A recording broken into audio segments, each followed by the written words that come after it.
ജെയ്ക്സി Thomas, മുനമ്പത്തെ ജനങ്ങളുടെ പ്രശ്നങ്ങൾ പരിഹരിക്കാൻ സംസ്ഥാന സർക്കാർ ശ്രമങ്ങൾ നടത്തിയിരുന്നു. ആ പ്രശ്നം പരിഹരിക്കും എന്ന് അവർക്ക് ഉറപ്പും നൽകിയിരുന്നു. എന്നിട്ടും വഖഫ് നിയമ ഭേദഗതി ബില്ലിനെ കൈയടിച്ച് പാസ്സാക്കുകയും ആ ബിൽ പാസ്സാക്കപ്പെട്ടതിന് തൊട്ടു പിന്നാലെ തന്നെ 50 പേർ BJP-യിലേക്ക് ചേരുകയും ചെയ്യുന്ന അനുഭവമാണ് മുനമ്പത്ത് നമ്മൾ കണ്ടത്. ഇന്നിപ്പോൾ കത്തോലിക്ക കോൺഗ്രസ് താമരശ്ശേരി രൂപതയുടെ നേതൃത്വത്തിൽ ഒരു അവകാശ പ്രഖ്യാപന റാലി നടക്കുന്നുണ്ട്. ജയ്, താങ്കൾക്കറിയാമായിരിക്കും. അത് മുതലക്കുളം മൈതാനിയിലാണ് നടക്കുന്നത്, ഒരു പ്രതിഷേധ പൊതുസമ്മേളനം. അതിന് തൊട്ടു പിന്നാലെ ഒരുപക്ഷെ ഒരു പാർട്ടി പ്രഖ്യാപനം പോലും ഉണ്ടായേക്കുമെന്നാണ് കരുതുന്നത്. അതിലെ ഇപ്പോൾ ബിഷപ്പുമാർ പറയുന്നത്, പ്രത്യേകിച്ച് താമരശ്ശേരി രൂപത ബിഷപ്പ് മാർ റെമിഞ്ചിയോസ് ഇഞ്ചനാരിയലിനെ പോലുള്ളവർ പറയുന്നത്, പല കാര്യങ്ങളിലും ക്രൈസ്തവർ കേരളത്തിൽ വിവേചനം നേരിടുന്നതായി അവർക്ക് അനുഭവപ്പെടുന്നു എന്നാണ്. അത് ഭരിക്കുന്ന CPM നേതൃത്വം കൊടുക്കുന്ന ഇടതുമുന്നണി സർക്കാരായാലും അതല്ല പ്രതിപക്ഷത്ത് നിൽക്കുന്ന കോൺഗ്രസ് നേതൃത്വം കൊടുക്കുന്ന UDF ആയാലും, ഇരുഭാഗത്തു നിന്നും ഈ പല കാര്യങ്ങളിൽ, അതായത് ചർച്ച് ബിൽ അടക്കമുള്ള കാര്യങ്ങൾ, JB കോശി കമ്മിറ്റി റിപ്പോർട്ട് അടക്കമുള്ള കാര്യങ്ങളിൽ വിവേചനം നേരിടുന്നു. എന്തുകൊണ്ടാണ് ഈ വിവേചനം നേരിടുന്നത്, ഞങ്ങളത് മനസ്സിലാക്കിയിരിക്കുന്നു എന്ന് പറഞ്ഞുകൊണ്ടാണ് അവർ ഒരു പുതിയ പാർട്ടി പ്രഖ്യാപനത്തിലേക്ക് വരെ നീങ്ങിയേക്കാവുന്ന ഒരു ഘട്ടത്തിലെത്തി നിൽക്കുന്നത്. ഇതിലേക്ക് ക്രൈസ്തവ സഭ എത്തിയത്, അല്ലെങ്കിൽ കത്തോലിക്ക സഭ എത്തിയതിന് ആരാണ് ഉത്തരവാദികൾ? BJP-യുമായി കൈകോർക്കുന്നതിൻ്റെ ആദ്യ പടിയാണ് ഇത് എങ്കിൽ അതിന് തുല്യമായ ഉത്തരവാദിത്വം ഇവിടുത്തെ LDF-നും UDF-നും ഇല്ലേ? ഇതും ദേശീയ തലത്തിൽ ക്രൈസ്തവരോടുള്ള BJP-യുടെ സമീപനത്തെയും രാഷ്ട്രീയമായി എങ്ങനെയാണ് നിങ്ങൾ അവതരിപ്പിക്കാൻ പോകുന്നത്? തീർച്ചയായിട്ടും, അതായത് അങ്ങയുടെ ചോദ്യത്തിൻ്റെ പ്രസക്തമായൊരു അംശം, കേരളത്തിൽ മതനിരപേക്ഷ രാഷ്ട്രീയത്തിൻ്റെ കരുത്തുറ്റ ഒരിടമായിട്ടാണ് പൊതുവിൽ നമ്മളെല്ലാവരും കരുതിപ്പോരുന്നത്. പക്ഷേ അത്തരമൊരു അന്തരീക്ഷമുള്ള കലാപരഹിതമായ കൂട്ടക്കൊലപാതകങ്ങളും പലായനങ്ങളുമൊക്കെ അന്യമായ നമ്മുടെ കേരളത്തിൽ ക്രൈസ്തവ ജനവിഭാഗം അല്ലെങ്കിൽ മതന്യൂനപക്ഷ വിഭാഗം അസാധാരണമായൊരു വിവേചനം നേരിടുന്നുണ്ടോ എന്ന ചോദ്യത്തെ, സംശയത്തെ പ്രബലപ്പെടുത്തുന്നതാണ് അങ്ങയുടെ ചോദ്യത്തിൻ്റെ ഒടുവിലത്തെ ഭാഗം. ഞാൻ നിശ്ചയമായും അതിലേക്ക് വരാം. പക്ഷേ ഇന്നിപ്പോൾ സംഭവിച്ചിട്ടുള്ളത് എന്താണ്? ഇന്നിപ്പോൾ സംഭവിച്ച സംഭവവികാസങ്ങളിൽ നല്ലൊരു ഭാഗം അങ്ങയുടെ ചോദ്യത്തിൻ്റെ ആദ്യ ഭാഗവുമായി ചേർന്ന് നിൽക്കുന്നതാണ്. അതിൽ മുനമ്പമുണ്ട്. മുനമ്പത്തെ തുടർന്ന് കേരളത്തിൽ സൃഷ്ടിക്കാൻ ശ്രമിച്ച രാഷ്ട്രീയ ധ്രുവീകരണ അജണ്ടകളുണ്ട്. അതിൽ RSSൻ്റെ കൈക്കോടാലിയായി മതന്യൂനപക്ഷ വിഭാഗത്തിന് ഭൂരിപക്ഷ സമുദായത്തോളം തന്നെ ഏതാണ്ട് സമീകരിക്കാൻ കഴിയുന്ന കരുത്തുള്ള നമ്മുടെ കേരളത്തിൽ RSSൻ്റെ കൈക്കോടാലിയായി ആ മതന്യൂനപക്ഷ വിഭാഗത്തിൽ സവിശേഷകരമായി ക്രിസ്ത്യൻ സമുദായത്തിനുള്ളിൽ RSSൻ്റെ B ടീമായി പ്രവർത്തിക്കുന്ന കാസ, അതേ തുടർന്ന് ഇപ്പോൾ സംഭവിച്ചിട്ടുള്ള 40-50 കുടുംബങ്ങളുടെ BJP രംഗപ്രവേശനം, ഇതൊക്കെ സമീപ ദിവസങ്ങളിൽ ഇന്ത്യൻ രാഷ്ട്രീയത്തിലും കേരളത്തിൽ പ്രത്യേകിച്ചും ശ്രദ്ധേയമായിട്ടുള്ള രാഷ്ട്രീയ നീക്കങ്ങളാണ്, രാഷ്ട്രീയ മാറ്റങ്ങളാണ്. ഇപ്പോൾ സംഭവിച്ചിട്ടുള്ളത് എന്താണ്? ഈ വിഷയത്തിൻ്റെ ഭാഗമായിട്ട് ഇടതുപക്ഷ രാഷ്ട്രീയത്തിൻ്റെ പ്രതിനിധികൾ എപ്പോഴൊക്കെ ഇത്തരം സംവാദങ്ങളിൽ പങ്കെടുത്തിട്ടുണ്ടോ അപ്പോഴൊക്കെ അഭംഗുര മനസ്യൂതം ഉച്ചസ്ഥൈര്യം ഞങ്ങൾ വിളിച്ചു പറയാനുള്ളൊരു ഭാഗമുണ്ട്. സംഘപരിവാർ രാഷ്ട്രീയത്തിന് മതവുമായും മതവിശ്വാസവുമായി യാതൊരു ബന്ധവുമില്ല. തങ്ങൾക്ക് അനഭിമിതരാണെങ്കിൽ ആരുടെയും ജീവൻ എടുക്കുന്നതിൽ, ആരെയും കൊന്നുകളയുന്നതിൽ, തങ്ങളുടെ രാഷ്ട്രീയ അജണ്ടയെ വിജയിപ്പിക്കുന്നതിനായി നിരപരാധികളുടെ ഹൃദയരക്തം വീണ് തെരുവോരങ്ങളിലൂടെ യാത്ര നടത്തിയ ചരിത്രമാണ് ഇന്ത്യൻ വർഗീയതയ്ക്കുള്ളത്. ആ ചരിത്രം പറഞ്ഞതിൻ്റെ പേരിലാണ് മലയാളത്തിൻ്റെ അഭിമാന താരമായ മോഹൻലാൽ മുതൽ ചലച്ചിത്രത്തിൻ്റെ സൃഷ്ടാവായ പൃഥ്വിരാജിനെ വരെ ഇന്നിപ്പോൾ ED അയച്ച് RSSൻ്റെ വേട്ടപ്പട്ടികളെ വീട്ടിലേക്കും ഓഫീസിലേക്കും പറഞ്ഞയച്ച് പേടിപ്പിക്കും, പറ്റുമെങ്കിൽ നീയൊക്കെ മിണ്ടാതിരുന്നു കൊള്ളണം എന്നിവർ പറയുന്നത്. നമ്മൾ കാണുന്നത് എന്താണ്? ഇവരുടെ ആദരണീയനായ ഗുരുജി എന്ന് ഇവർ വിളിക്കുന്ന ഗോൾവൾക്കർ, അദ്ദേഹത്തിൻ്റെ കുപ്രസിദ്ധി ആർജിച്ച പുസ്തകത്തിൽ ലക്ഷണമൊത്ത മതരാഷ്ട്ര സംസ്ഥാപനത്തിനായി 3 കൂട്ടരെ ഉന്മൂലനം ചെയ്യണം, അതായത് കൊന്ന് തള്ളണം എന്ന് പച്ചക്ക് എഴുതി വെച്ചിട്ടുണ്ട് ഇവരുടെ ആചാര്യനായിട്ടുള്ള നേതാവിൻ്റെ പുസ്തകത്തിൽ. അതിൽ 1ാമത്തെ വിഭാഗം മുസ്ലിങ്ങളാണ്. അല്പമൊന്നൊട്ട് വൈകിയാലും രണ്ടാമത് കഴുത്ത് കണ്ടിച്ച് ചോരയെടുക്കണമെന്ന് ഇന്ത്യൻ സംഘപരിവാരം ആഗ്രഹിക്കുന്ന വിഭാഗം മതന്യൂനപക്ഷ വിഭാഗത്തിൻ്റെ മറ്റൊരു പ്രതീകമായ ക്രിസ്തുമത വിശ്വാസികളാണ്. 3ാമത്തേത് മാർക്സിസ്റ്റുകാരാണ്. മുസ്ലിങ്ങളെയും ക്രിസ്ത്യാനികളെയും മാർക്സിസ്റ്റുകാരെയും അനഭിമിതരായി തങ്ങൾക്കെതിരെ നിൽക്കുന്ന ഹിന്ദുമത വിശ്വാസികളെയും കൊന്നുകളഞ്ഞിട്ടായിരിക്കണം ഇന്ത്യയെ മതരാഷ്ട്രമാക്കേണ്ടത് എന്ന് പുസ്തകം എഴുതിയിട്ടുണ്ട്.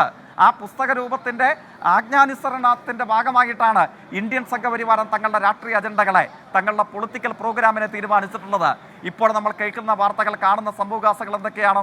ഫത്തേപൂർ സിക്രി മുതൽ മധുര വരെ, സമ്പല്ല മുതൽ UP വരെ, UP മുതൽ ഡൽഹിയുടെ നോർത്ത് ഈസ്റ്റ് പരിധി വരെ സമീപ ദിവസങ്ങളിലാകെ ഇന്ത്യൻ സംഘപരിവാർ രാഷ്ട്രീയം സമാധാനപൂർണ്ണമായ അന്തരീക്ഷമുള്ള നാടുകളെ കലാപത്തിലേക്കും കൊലപാതകത്തിലേക്കും പിന്നീട് കൂട്ടപ്പലായനത്തിലേക്കുമൊക്കെ നയിച്ച എത്ര ഉദാഹരണങ്ങൾ നമ്മുടെ മുമ്പിലുണ്ട്.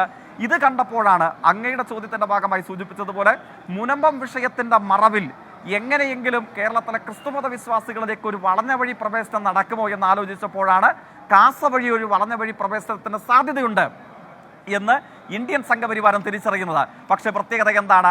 ഒളിച്ചു വെച്ചിരിക്കുന്ന ദംഷ്ട്ര വിഷപ്പല്ല് ഇപ്പോൾ ചാടി പുറത്തു വന്നിരിക്കുന്നു. ഇപ്പോൾ 2 ദിവസം ഞങ്ങൾ നിങ്ങളെ ഉപദ്രവിക്കില്ല, ഇവരെ ഒന്ന് കൊന്നു തീർത്തുകൊള്ളട്ടെ. അതാണ് ഇന്ത്യൻ സംഘപരിവാരത്തിന്റെ രാഷ്ട്രീയ അജണ്ട. ഏപ്രിൽ 3 ഓർഗനൈസറിന്റെ പതിപ്പിൽ വെളിവായത് എന്താണ്?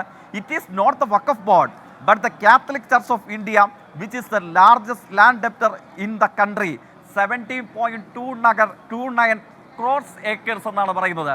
17.29 കോടിക്കണക്കിന് ഏക്കറുകൾ കൈവശമുള്ള കത്തോലിക്ക സഭയാണ്.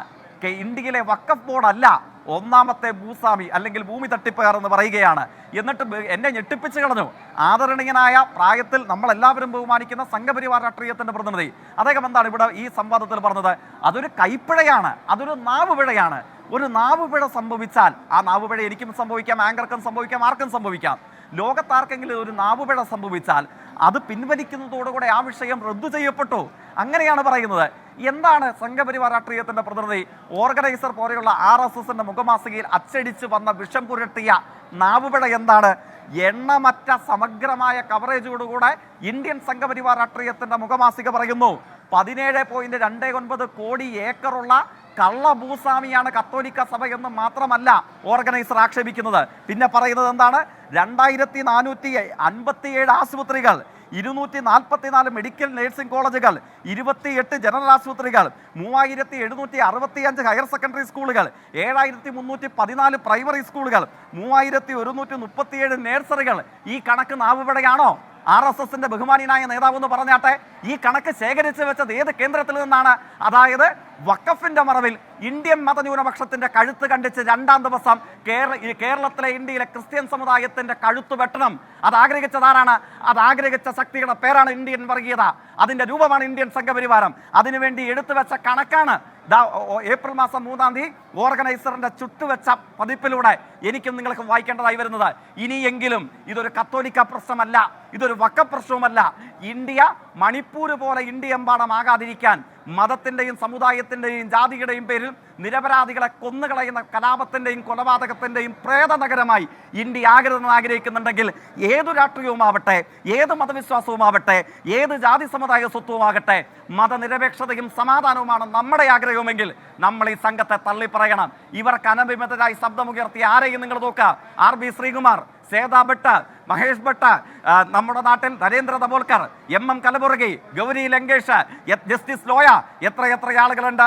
ഹിന്ദുമത വിശ്വാസിയാണെങ്കിൽ പോലും മറ്റേത് മതവിശ്വാസിയാണെങ്കിൽ പോലും വന്ധ്യൻ വർഗീയതയ്ക്ക് അനഭിമതമായ നിലപാട് സ്വീകരിച്ചാൽ, വർഗീയതയെ ചെറുത്തു തോൽപ്പിക്കുന്ന മതനിരപേക്ഷ രാഷ്ട്രീയത്തിന്റെ നിലപാട് സ്വീകരിച്ചാൽ അവരെ കൊന്നുകളഞ്ഞിട്ടാണെങ്കിലും ശരി ഞങ്ങളുടെ അജണ്ട നടപ്പിലാക്കുമെന്ന സംഘപരിവാർ രാഷ്ട്രീയത്തിന്റെ കത്തോലിക്ക സഭയ്ക്കും ഇന്ത്യയിലെ ക്രിസ്തുമത വിശ്വാസികൾക്കുമെതിരെ ഓങ്ങി വെച്ചിരിക്കുന്ന വാളിന്റെ പ്രതീകവും പരിച്ഛേദവുമാണ് ഏപ്രിൽ 3 പുറത്തു വന്നത്.